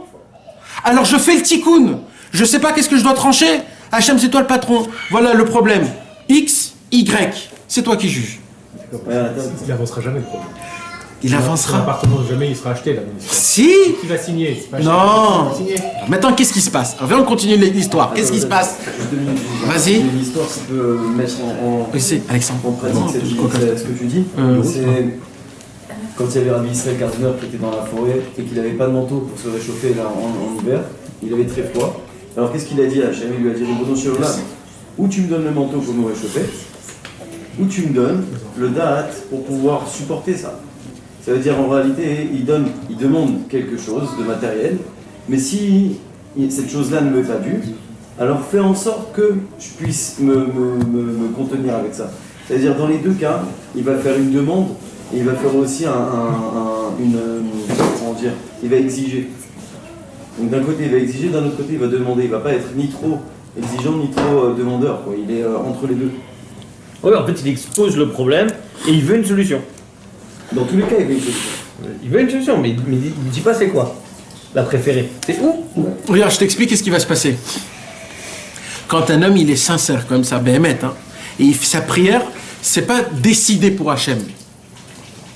Il y a des fois où il faut décider, je dis pas que non. Je vous ai dit, il y a 10 sortes de prières. Il y a 10 sortes. Il y a des fois où il faut complètement trancher. Mais c'est pas tout le temps. C'est que vraiment, vraiment des fois. Chas v'shalom, quand il y a un enfant malade ou des trucs très graves, chas v'shalom. Mais quand il y a des choses comme une maison, comme un travail, comme des problèmes couple, etc., tu sais plus quoi faire. Des choses pas trop graves. Alors maintenant, qu'est-ce qui se passe? Tu sais ce qui va se passer? Quand tu es sincère et que tu pries à Hachem, tu verras que Akadosh Baruch Hu lui-même, il va faire que... il va t'amener là où il faut. D'un coup, la maison, elle va sauter, il va te rester que cette maison. Tu vas signer cette maison. Ça, c'est de la émouna. C'est écrit que la maison, tu la choisiras jamais. Qu'elle est déjà décidée par Hachem. Nahon, mais le problème, c'est que moi... Tu peux pas choisir. Non, mais il y a des fois... Sur la mauvaise, ça va casser et tu reclaimes. Non, mais il y a des fois où tu peux prendre la mauvaise et là, tu te plantes complètement. Chas v'shalom, si un homme, il se marie avec pas sa femme, c'est très grave. Quand il prend la mauvaise maison et qu'il voulait prendre... C'est très grave. Il peut se passer des choses comme ça. Hein. Il y a des fois des choses comme ça qui arrivent. Donc la base du problème, c'est que tu as cru que c'est pas Akadosh Baruch Hu le patron. C'est ça le mishpat. Un mishpat, l'Elohim, où? C'est qui le juge? C'est que Hachem. Quand il dit Rabbeinu, le problème c'est qu'on n'a pas de mishpat. C'est quoi qu'on n'a pas de mishpat? Ça veut dire qu'on s'est pris comme Akadosh Baruch Hu, on a le faux mishpat. Chez Loya Tota, parce que tout ce que Akadosh Baruch Hu il fait, c'est dans le mille. C'est ni bien ni mauvais. C'est dans le mille. Donc tout ton problème à toi, qu'il y a des choses qui sont bien et des choses qui sont mal, c'est parce que c'est dans tes mains. Si tu mets dans les mains d'Akadosh Baruch Hu, c'est que dans le mille. Parce que même le bien, même le mal, il est pour le bien chez Akadosh Baruch Hu. Rien ne peut se passer sans la volonté d'Hachem. Ça veut dire que même si... Non mais là on rentre dans la question de la... C'est pareil, on se trompe. Là, mais tu vois, il y a prendre une mauvaise femme, c'est pas possible. Si on est passé sous la roupa, c'est que c'était la bonne. Non, pas forcément. Non, c'est un peu. Pas forcément, tu as des cas autour de toi de gens qui malheureusement passent leur roupa C'est et celui qui va un sous mois la après... roupa. C'est qu'Hachem il a donné son choix à cette roupa. non, mais... Sinon tu passes pas sous la roupa. Non. Je suis pas d'accord avec toi. Il y en a, ils croient que c'est elle, et malheureusement, on a tous des cas autour de nous. Quand un homme il se marie pour l'argent de sa femme, il y a écrit les fourrages dans la Gemara que c'est pas bien, tu comprends? Donc le mec il s'est marié parce qu'il sait que sa femme elle est blindée. Alors il peut se passer des mots. Il y a un homme qui se marie parce que va savoir ce qu'il a dans sa tête ou des choses comme ça. Des fois on fait des choses qui sont pas bien. C'est la force du libre arbitre que Akadosh Baruch Hu a donné, la force au mal aussi, malheureusement. C'est très difficile des fois dans des... Moléchinoto, des fois c'est Hachem qui t'envoie dans le chemin parce que c'est toi-même qui l'as choisi, qui t'aide. Et c'est pas le bon chemin. C'est très grave, c'est très très grave. Et c'est ça que je me suis dit. Pour sortir de ce problème, ne rentre même pas dans la question et la réponse de Hachem. Ne lui donne pas la solution, comment tu veux que ça ait solution. Parce que toi tu sais pas c'est quoi ta vraie solution. Expose le problème. Dis maintenant je te le mets dans tes mains, Hachem toi-même décide la raison. Mishnah qui dit ça. Comment? Quand deux personnes viennent vers toi pour être jugées, les deux, tu dois les prendre. Ah, les retraquer Zakai et Quand Chayav. ils sortent, les deux Ils sont Zakai. C'est ça que ça veut dire trancher ni à droite ni à gauche. Ça, c'est ce qu'il a dit. Non, c'est ça le mishpat. C'est ça le mishpat. Non, c'est ce qu'il a dit lui, il y a 5 secondes. Quand il dit, moi, Bah oui. les deux questions, ils sont coupables. Et les deux réponses, elles sont bonnes aussi. C'est quoi, je t'expose, Hachem. Voilà. Tu me donnes la chose. J'ai pas dans ma tête ni c'est mauvais ni c'est bon. Puisque les deux sont mauvais quand ils viennent, et les deux sont bons quand ils ressortent du Mishpat. Donc qu'est-ce qu'il a fait? Juste il a remis tout vers Hachem. Voilà. Et ce qui viendra, c'est sûr que c'est pour moi. Quand ils sortent, les deux ils sont des tzadikim. Koltouv, Eshrechem. Pirkei Avot. Chazak, hein. Merci. C'est Bémet, merci à toi. Que des bonnes choses. Dans ce cas-là, le juge il est obligé de trancher lui-même et de sortir lui-même. Ouais, mais il aura un remède. non, mais il sera obligé de voir un chemin, une ashgaha. Il aura un remède. Non, c'est un remède. Oui, mais des vrais remazim. Ça veut dire il aura vraiment des remazim. Un remède clair. Ça veut dire, Mamash, il verra comment Hachem il emmène là-bas et là-bas et là-bas. Il le verra, Mamash. Parce que là, d'après ce qu'il dit, c'est très grave, Chas v'shalom, quand on se propre nous-mêmes notre décision tout seul, en sachant, soi-disant, que c'est peut-être bon pour moi ou pas. Non mais attends, il y a aussi une connotation dans le mishpat que c'est la vérité. Donc il faut voir aussi faire un mishpat d'après la Torah. Après ça, c'est Tzedaka ou c'est mishpat. la vérité ou pas? Après ça. Non, il parle pas de vérité là.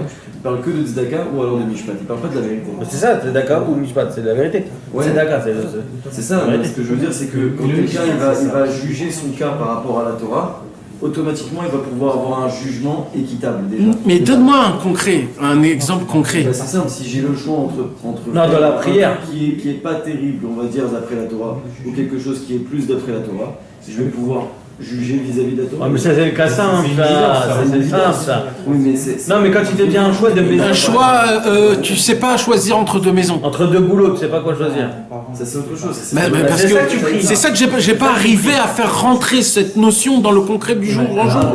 Tu vois, au début, vous avez dit qu'est-ce qu'on demande le plus, c'est la parnassa. Ouais. Ben moi, je vous ai écouté là, jusqu'à maintenant. Ben moi, je pense pas que c'est ça qu'il faut demander le plus. Non, pas ce qu'il faut. Il t'a dit qu'est-ce qu'il faut. C'est la sérénité le plus important à demander. C'est quoi la sérénité? Shalva. Et Shuvada. Ah, les vadaï, bien Parce sûr. que si tu l'obtiens, tout devient tellement clair à l'intérieur de toi que tes questions, tes réponses, elles arrivent toutes seules. C'est la Torah 10 du Likutei Moharan de la deuxième partie. Le deuxième tome, Rabbeinu il dit toute la raison pour laquelle on faute, c'est parce qu'on manque de sérénité. C'est ça. Si on a la sérénité, jamais on fautera. Parce que si t'as pas la sérénité, c'est que dans tes actions ou dans certaines choses, t'es pas dans le bon derrière et t'arrives pas à l'obtenir. Mais c'est quoi la sérénité? C'est un manque, tu sais pas ni à droite ni à gauche. C'est ça. C'est un manque de sérénité en fait. C'est un manque de sérénité. Ce que tu as besoin, c'est de la sérénité. Ouais, c'est aussi, ouais. C'est aussi les mochines des gdouchot. Ouais. Mais c'est très dur, hein, franchement. Rabbeinu il dit comment on a la sérénité? Avec la joie. La joie amène la sérénité. C'est que par la joie la sérénité. Un homme ne peut pas être serein, comment dire, serein s'il est triste. pas joyeux. C'est quand même dur de parler de Mishpat sans parler de D'accord. C'est après. Oui, parce que c'est très dur de parler de Mishpat. Mais on n'a pas parlé de Mishpat. Moi, je croyais que ce cours-là, on pourrait parler de Mishpat, mais on n'a pas dit un seul mot du Mishpat. Donc, ça sera pour la semaine prochaine. Mais le Mishpat, mon ami, je ne sais pas si 1 heure, ça suffit, le Mishpat. J'ai commencé un tout petit peu au début du cours. C'est quoi le Mishpat? On a dit qu'il ne faut pas agir tant que j'ai pas les 3 amours de Dieu. L'amour de la Torah, l'amour de Hachem et l'amour du juif. Et ces 3 amours-là, c'est ça le mishpat que tu dois faire dans chaque action. Est-ce qu'il y a un des 3? S'il n'y a pas un des 3, ça ne vaut même pas la peine que tu existes, il dit le Baal Shem Tov. Donc on peut dire que ça fait partie du mishpat. Et je dois juger sur chaque chose. Ou alors comme tu as dit Abraham, il faut que j'essaye d'être un baki gadol dans la Torah pour essayer de fonctionner que par rapport à la Torah. Je vais donner un exemple dans la Gemara. Dans ma Sechet Baba Batra, il y a une... Non, alors regarde, c'est ça que je veux t'expliquer. Il y a une histoire dans la Gemara qu'un jour, Rabba Barbar Chana, il a payé des employés arabes de prendre des tonneaux de vin, de les mettre de la grange dehors. Alors il les a pris, ils les ont mis comme ça, ils ont mis. Et il y a un des arabes qui a pris le tonneau, il a éclaté. Alors Rabba Barbar Chana, il est allé chez Rabba Baravuna. Et il a dit, qu'est-ce que je dois faire? Rabba Baravuna, il lui dit, paye-les tout le travail qu'ils ont fait, la fatigue qu'ils ont fait, et le tonneau de vin, c'est pour ta pomme. Pour ta pomme. Il lui dit, mais c'est pas la halakha. Il lui dit, je sais que c'est pas la halakha. Mais c'est comme ça qu'il faut se conduire. Ils se sont fatigués. Et c'est ce qu'il a fait. Alors là, qu'est-ce qu'il y a là? Il y a un mishpat qui est très élevé. Il y a le mishpat de la Torah qui te dit ils doivent payer, exactement, qu'ils doivent payer le tonneau. C'est un tonneau, il m'appartient. Ils doivent me payer ce tonneau. Mais il y a aussi comment se conduire, parce que ça va faire du Chilul Hashem, etc., etc. Donc ça, c'est un mishpat qui est très élevé. Et maintenant, il faut être très fin pour connaître ça. J'avais dit, c'est le 5e Shulchan Aruch. Ça passe au combien? Avec Rav Moshe Feinstein, ça va raconter une histoire. Moi, je fais ce que je veux. Cédek. C'est le deuxième Cédek ici. Ça, c'est un niveau qui est beaucoup supérieur. Et il y a des fois des choses comme ça que c'est très difficile à savoir. Parce que des fois, il faut faire l'inverse. Ça s'appelle le mishpat qui est très difficile. C'est pour ça qu'on parle d'un niveau de... Hein? Il y a beaucoup de cas comme ça. Exactement. C'est ça, Shelo Yateotalo le Yemin Velo Lesmon. Des fois, il faut être très fin pour comprendre le cas qui est devant toi. Parce que la même réponse que tu réponds à lui, tu ne peux pas lui répondre à lui, même si c'est la même question. C'est pas les mêmes cas. Les mecs, c'est lui, il est là, lui, il est là. Lui, il habite à Ranana, lui, il habite à Mecharim. Oui, mais il y a des choses que ça change. La halakha, tu peux pas l'appliquer, c'est pas avec un livre. Pourquoi Dans un minyan, tu dois être 7, tu dois pas être 5. Il y a un minyan qui arrive, ils sont 10 personnes, il y a 5 qui prient. Tu dis quoi? Comme ça, oui, Tu dis quoi? Oui, ça... Très bien, continue à prier, ou tu leur dis arrêter de prier parce que c'est pas minyan. Voilà, c'est simple. Je te donne un autre exemple. Ce qui arrive, Mais non, c'est pas simple, c'est pas il y a vrai. 1h30 là où on était. C'est bien. Il y a un minyan qui se compose ou c'est pas un minyan. Et ils font Kaddish, et ils font tout les trucs, il y a personne qui répond, et ainsi de suite. Je leur dis, mais qu'est-ce que vous faites? Arrêtez de prier. Priez Béyachid. Vous faites la... on est 10, on répond à la... Faites pas de Kaddish, fais rien, puisqu'il y a personne qui est en train de prier, vous n'êtes que 5 de toute manière à prier. Et personne répond. Alors je lui ai dit, et vous n'avez pas prié, c'est pas la halakha. Il me dit, si, maintenant on a prié, et de toute façon on a prié. Je lui ai dit, non. Parce qu'après ça vexe les gens. Il faut savoir comment le dire. Après les gens sont quoi?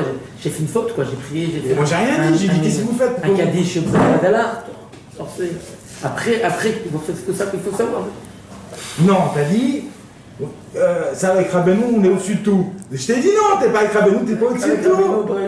Il nous peut passer ça comme non, ça veut dire, y a rien de grave dans ça, que Dieu nous en préserve. Alors comment tu te conduis dans un truc comme ça? Ben, d'ailleurs qu'il faut être fin, il faut pas faire une Torah, j'ai pas fait Torah. Regarde comment c'est fin. Ce qu'il a dit Rabba Baravuna, de ne pas payer le tonneau, ça aussi c'était dans le Shulchan Aruch, mais dans un autre Shulchan Aruch. Mais dans le Shulchan Aruch. C'était pas dans les halachot de Memkar ou Memkar, mais c'était les halachot de Chilul Hashem. Tu peux changer un Shulchan Aruch avec un autre Shulchan Aruch. Mais pas changer un Shulchan Aruch de nulle part. Ah ouais, je suis d'accord avec toi là. Tu peux changer un Shulchan Aruch avec un autre halakha du Shulchan Aruch. J'ai fait bisaïen à personne, comment j'ai fait ça? Non, non, moi je sais pas, je rentre pas dans ce cas, je sais pas. Il faut être bagué par l'arabe. Bagué par l'arabe. Ouais, Monsieur le juge. Pas une bague qui part à la fin, faut savoir qu'il faut être 7 dans un minyan, faut pas déconner non plus. D'accord. Non, mais ce qui est passé là-dedans. C'est 6, non? C'est 7. C'est 4 qui répondent. C'est 7 qui prie. Le méchané, mes amis, Bekitsour, le Inyan, c'est ça en fait, c'est que il faut essayer d'être baki dans le Shulchan Aruch et de se conduire d'après la Torah et des fois il faut, s'il te plaît, et des fois il faut essayer des fois il faut rien dire.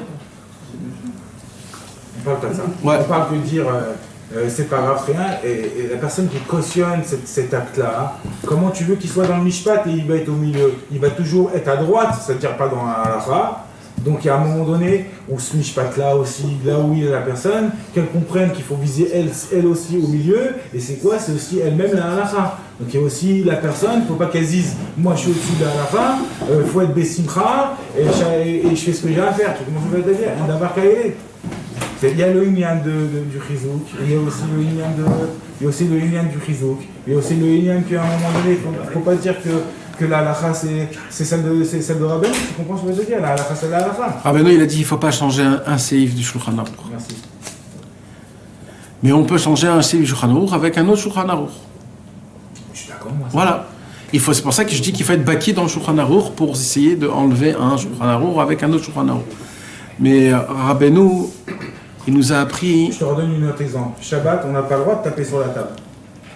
Shabbat, on ne fait pas du bruit avec la main. C'est pas comme ça sur la table. Avec une main, on peut. D'accord, on parle avec deux mains, taper comme ça et de faire à peine si on prend pas les trucs de la Torah pour faire du bruit comme ça. D'accord, les gens qui font comme ça. Ah ben c'est pas grave, ils le font pas. Un jour ou l'autre, ils vont y arriver. Mais si tu dis non, c'est bon, moi je suis avec Rabbeinu, je fais ce que je veux. Non. Voilà, c'est tout. Non. La halakha, elle est que j'ai pas le droit, je suis là où je suis, mais je vais y arriver. Si tout le temps on dit oui, tout est bien, alors tu cautionnes tes actes, tu es à droite du jugement et tu n'es pas au milieu du jugement. Il y avait une chassidoute à l'époque, qu'elle est encore aujourd'hui vivante, c'est qu'ils ont commencé à dire ce genre de choses-là en se basant sur la Torah de leur maître. Et ils ont commencé petit à petit à enlever des grands simanim du Shulchan Aruch. Vraiment.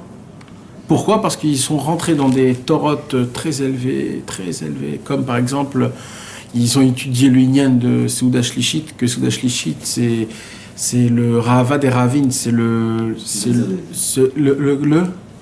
désir des désirs. Le désir des désirs, c'est la Seuda la plus grande, c'est un moment le plus haut où Yosef, Moshe, David, ils sont morts, Ils sont arrivés dans un niveau à dire que c'est tellement élevé la Seuda Shlichit qu'il ne faut pas la faire. Il ne faut pas la faire. Il faut faire Seuda Shlichit avec de la spiritualité. C'est-à-dire, on va manger de la Torah et boire de la Torah. Alors, eux, au lieu de manger et de boire simplement, ils étudient la Torah à Seuda Shlichit. Et ils enlèvent la Seuda Shlichit Mamash. Ça veut dire ils ont fait soi-disant un bon pour un mal, mais ils ont complètement enlevé la Seuda Shlichit de base. Et ça, c'est une chose sympa que je vous ai dit, mais ils sont arrivés à des choses très graves. Tout ça en se basant sur leur... Parce qu'ils ont entendu de leur maître, ils ont dédié, ils ont fait déduit, ils ont fait des déductions. Jusqu'à qu'ils sont fait, mais pourquoi, mais comment, mais quoi, mais c'est tellement haut, mais on peut pas, mais etc. Et ils se sont appuyés sur le maître et comme ça ils ont enlevé. Et plein de choses encore comme ça ils ont enlevé. C'est pour ça que Rabbeinu, il a eu très très peur de ça, surtout parce que Rabbeinu, lui, quand il nous parle de Torah, des fois il nous envoie très très haut. Il avait très peur des Breslev, je crois qu'il avait déjà vu les Breslev qu'ils allaient être un peu allumés. Il a dit, écoutez, vous prenez mon livre, vous le tordez comme vous voulez, mais le Shulchan Aruch, vous bougez pas d'un seul millimètre. Et peut-être qu'il y a quelque part dans le Shulchan Aruch qui permet de taper des dedans. Peut-être, je sais pas, je connais pas, peut-être. Alors comment on peut savoir? Ce n'est pas marqué dans la loi. Ben, il faut demander à des gens qui sont béquilles. Hein? Il faut l'étudier déjà. Il faut l'étudier déjà. D'accord, ok. De taper des mains Shabbat, Taper des mains, c'est pas de problème. Non, pas taper des mains, non, les Sfaradim, ils ont un problème. Mais on va dire que les Chassidim, ils ont pas de problème. Taper des mains, taper comme ça. Taper des mains, les deux mains comme ça, je sais pas te dire. Sur les verres, sur les trucs. Faire vraiment un rythme, t'as pas le droit. Taper comme ça sans rythme, t'as le droit. Ouais, ça, de faire. Ils le font et tout. Je leur dis arrêtez, mais pas fait le temps par quoi. Je leur fais doucement, etc. Il y a des choses. Comment ça? Tu le fais doucement la chose. Mais la loi, c'est la loi. Il faut arriver à il faut la connaître. Non, tu dis rien. C'est pour moi, c'est ça d'être au juste milieu. Tu comprends? Je joue pas à l'extrême. Pas faire. Avec eux, sans faire comme ça. Parce que je profite de ce rythme-là sans le. Je peux profiter du rythme. Ouais. Tu leur dis rien, tu fais ta vie. C'est toujours mieux de se taire, crois-moi, dans tous les cas. C'est toujours mieux et c'est beaucoup, beaucoup mieux. Et moi, je crois que c'est ça la prière au milieu. C'est quoi? C'est-à-dire que quand il dit Rabbeinu, je veux vouloir faire. Je veux vouloir avoir envie. J'ai pas envie de ne pas faire. J'ai pas envie vraiment de le faire. Mais je veux vouloir le faire. C'est-à-dire que je sais que la halakha elle est blanche, c'est écrit comme ça, que maman, il faut le faire et j'y arrive pas pour ça. J'y arrive pas. Mais mec, j'ai pas envie de le faire, mais je veux vouloir le faire. C'est-à-dire que je suis pas dans le mytho, que je vais le faire, que je suis un mytho parce que je veux. Alors le faire. c'est quoi le 1000? Je veux vouloir. C'est-à-dire que je veux vouloir y arriver. Je suis pas encore au juste milieu. Je veux vouloir même si je veux vouloir avoir envie, d'avoir envie. Qui se souvient quoi. Mais je suis pas à l'extrême que je peux pas. Birkla, je le fais pas. Ou Birkla, comment est-ce que je veux te dire? Et de viser au milieu. Ou sinon, de me dire voilà, c'est très bien pour moi, je suis en train de faire ce que je fais. Et la halakha, c'est comme ça. Ce que je voudrais vous dire aussi pour terminer, dans ce mot-là, on parle d'Afka de la prière, mais Rabbeinu, il nous a appris, c'est un klal chez Rabbeinu. Chez Rabbeinu, il n'y a pas l'extrême droite, il n'y a pas l'extrême gauche. Rabbeinu, il est contre les khumrot. Rabbeinu, il est contre comment on appelle l'extrême dans le bon. Même dans le bon. Même dans le bon. Les gens qui font la Shmirat Enaim comme ça et qu'on les voit tous, c'est un Shmirat Enaim. Plus que son l'excès. Il n'aime pas. L'excès, exactement. Les extrêmes. Rabbeinu, il n'aime pas. Il veut pas qu'on soit comme ça. Il veut pas aussi qu'on soit à l'extrême gauche. Qu'on soit complètement truc. C'est ça, et Chavi Shmuel, il dit ouais, de toute façon, c'est ce que je pense. Il dit Yesh Dvarim She'enaim Shiur Bapea. C'est le Ratson. Le Ratson? Le Ratson, c'est l'Ishiur. Et ça, c'est très bon à savoir que Rabbeinu, il nous a toujours demandé d'être le juste milieu de partout. Le juste milieu. Sois pas trop ni là ni là. Sois toujours.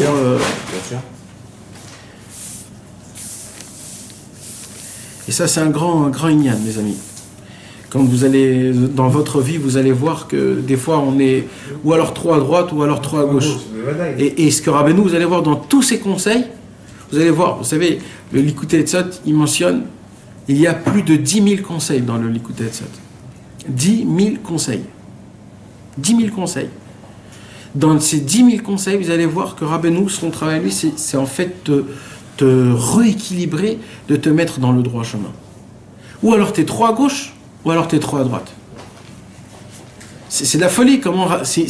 Parce que ça, il n'y a pas plus beau que ça. Un homme allumé, il t'allume. Et un homme qui n'est pas du tout allumé, alors il te refroidit. Comment il peut être à fond et dans le juste milieu? Il faut passer par ça. Il faut passer par l'extrême pour arriver au milieu. Non. Il faut passer par ça. Si on passe pas par l'extrême, on n'arrivera pas au milieu. Ça se fait tout seul. Ça se fait tout seul. Mais il faut que tu saches... Tu t'endors. Tu t'endors. Ça se fait pas tout seul, Nathan. Ça se fait avec ce qu'il nous donne, avec les Etzot. Pas tout seul, ça se fait avec les Etzot. On est obligé de prendre les Etzot. Un ribouille or. On est obligé d'avoir un ribouille or, après ça se calme. Tu es obligé de passer par le ribouille or. Obligé. Mais le ribouilleur, ça s'appelle pas une extrême droite? Si. Pas du tout. Le ribouilleur, c'est pas une extrême droite. Mais c'est pas un extrême droite, un ribouilleur. Dafka, où il y a écrit ribouilleur, c'est là où il te dit qu'il faut être bémida. Non, mais c'est de pas ça que je parle. C'est que t'es dans l'extrême. Non, mais je parle pas de ça. Un ribouilleur, c'est pas ça. Un ribouilleur, c'est quelqu'un qui est en transe. Il est brûlant dans son cœur. Il veut chanter, il veut danser. Moi, je parle pas de ça. Un ribouilleur, je te parle d'un extrême droite, c'est quelqu'un qui commence à se dire... mais ça veut dire 6 jours. Voilà, il dit à sa femme, c'est fini, on jette tout, on boit de l'eau, on mange du pain, c'est comme ça que c'est... Du thé et du pain, comme voilà. Cordona. Et ça existe, hein, donc pas que ça existe pas. Maintenant, chacun dans son truc à lui. Ça, c'est extrême, mais aussi l'extrême qui est moins extrême. Oui, d'accord, mais sachez une chose que nanar, que toute la journée nanar. Bémida. Voilà. C'est un truc, il a rien, non, nanar. Voilà. Bouge pas, je vais. Le mec, il est bloqué. C'est une grande lumière. Et vraiment, c'est quelque chose de péléplaïm. Et le mec, il est scotché, bloqué. Ça arrive à tout le monde. Ça, c'est un vrai ribouilleur. Le problème, c'est qu'il est chaud. Il est brûlant, il a envie de faire des choses. Il est bien. C'est bien ça d'être comme ça. D'être chaud, faut être chaud. Faut être chaud. Moi, je faut être chaud. Moi, c'est un ribouilleur aussi. C'est une lumière. C'est pas un... Moi, je pense que on a besoin d'extrême dans ce monde. Dans la toute forme où on est aujourd'hui. Si on n'est pas, on arrive, on a besoin de ces extrêmes. Quand tu es dans l'extrême, tu es obligé de tomber. Pour ce moment-là. Non, mais c'est pas ça l'extrême. Ils font rien, ils payent mon parti contre Azote, ils font rien, ils font même pas la terre. Mais c'est pas ça l'extrême. C'est pas ça l'extrême. T'as pas compris c'est quoi l'extrême? L'extrême, c'est de se rajouter des minagim que Rabbeinu n'a pas en parlé. C'est ça l'extrême, c'est de faire des choses que Rabbeinu il nous a pas demandé de faire ces choses-là comme tu le fais toi. Il y a beaucoup aujourd'hui des Breslev qui font des choses que quand tu regardes il y a 50 ans, les anciens Breslev ne faisaient pas du tout ces choses-là. Comment ça se fait qu'aujourd'hui tu fais des choses que les anciens ne faisaient pas? T'es mieux qu'eux? Tu sais mieux qu'eux? Tu te conduis mieux qu'eux? Pourquoi? Eux ils connaissent pas? Eux ils ont vu les élèves et les élèves. Eux ils savent exactement comment il faut se conduire. Alors ils font le pitre, ils font le fou, ils font le truc parce que Rabbeinu a dit faites Bessimcha, mais on n'a jamais vu ça avant. Jamais on a vu des choses comme ça avant. On a vu, c'est quoi les fous d'avant? C'était des autres choses, c'est pas comme aujourd'hui. Et il y a des choses que il faut savoir. Il faut savoir comment... Juste milieu. Le juste milieu, il est très dur, mes amis. C'est pas Stam que Rabbeinu il parle du Mishpat parce que c'est très, très, très, très dur. Des fois, c'est sur des choses très fines. Et moi, je vous parle d'Afka avec les enfants. Parce que nous, on croit qu'on est les patrons de nos enfants, on fait ce qu'on veut avec nos enfants. Parce que c'est très facile à dire oui, à dire non, à dire oui. Et des fois, regardez comment c'est très facile de dire non à nos enfants. C'est un pour rien, tu lui dis non. Toute la journée. Non, pourquoi non? Parce que je t'ai trop dit oui. Mais oui, mais vous croyez qu'on rigole? Mais c'est nous tous comme ça. Vous savez que c'est un bgam mishpat, ça, hein, mes amis. C'est un bgam mishpat. C'est un bgam mishpat. C'est tout ça. Je le sais. Moi, j'ai dit à ma femme, arrête de me poser des questions, je réponds plus rien, je ne sais plus rien. Je lui ai dit, je te promets, je ne sais pas, voilà, je sais pas, tu me poses trop de questions, je ne sais pas. Arrêtez, c'est un bgam mishpat, c'est un bgam mishpat. Tu sais pas, tes enfants, ils sont mieux que toi, ils sont plus purs que toi. C'est toi qui dois leur demander des brachot. Quand ils font des bêtises, c'est eux qui doivent te frapper. C'est pas toi qui dois les frapper. Parce que c'est à cause de toi, c'est des bêtises. Ça, c'est sûr. Alors, il n'y a que du bien qui peut sortir. Tout le mal qu'ils font, c'est à cause de toi. Donc le bgam mishpat, c'est quoi? C'est quand tu viens, tu le frappes. Alors, quand tu le juges, alors là, Alors là, c'est le plus grave. Espèce d'imbécile, espèce de fou, pourquoi t'as fait ça? T'es un menteur. Tu juges ton... T'es un menteur. Les paroles, frère, ça crée, ça s'incruste. C'est un bgam mishpat. Shelo yateota liyemin ou esmol. Il faut ni être ni à droite ni à gauche. C'est pour ça qu'Rabbeinu dit il faut pas trop être avec les enfants. Trop faire mamie, poutimouti, etc., etc. Soit un homme raisonnable, soit avec de la noblesse. Poser la question, il avait dit ça. Vadaï. Reste un homme, pas une femmelette. Un homme dit ce qu'il faut dire, il dit ce qu'il faut dire, et quand tu sais pas, dis je sais pas. Je sais pas, mon fils. Voilà, je sais pas. Tu me demandes est-ce que tu vas acheter? Je sais pas. Je sais pas. Je sais pas. Mais quoi, ça veut dire quoi, papa? Je sais pas. Ben, je sais pas. Vas-y, pense-y. Va prier. Donne-moi des arguments pourquoi tu veux. Vas-y. T'es charnéot, c'est comme on dit.